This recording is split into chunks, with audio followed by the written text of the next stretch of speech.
来，乡亲啊，刷来看这个中华有一个警察，疑似私吞着7万块的现金去互调职上班。在去年7月，中华有民众捡着现金7万多块，送到河边的派出所。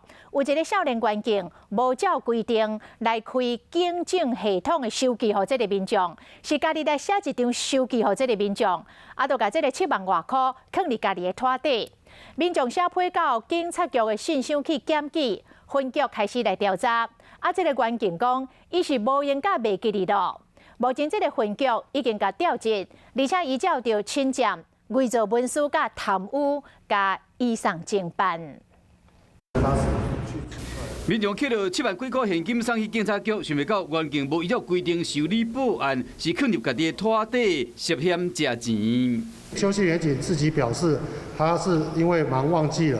代志发生伫中华河美，去年7月，民众捡了7万外送去河美派出所，一个少年员警无将这个案件登录到警用系统，是家己写收据予这个民众，一直到民众写批到警察局的信箱，问讲这个案件进度，代志才别空。他经济上没有任何问题，平常工作较为松散。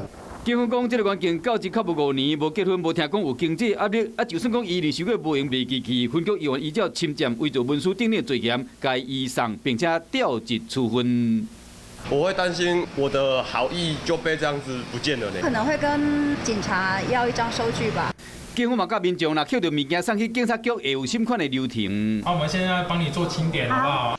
头一步是清点，第二是问个人的资料，过来是传到捡到物件系统开案受理，过来会列出正式的收据交予你，这才是正确的流程。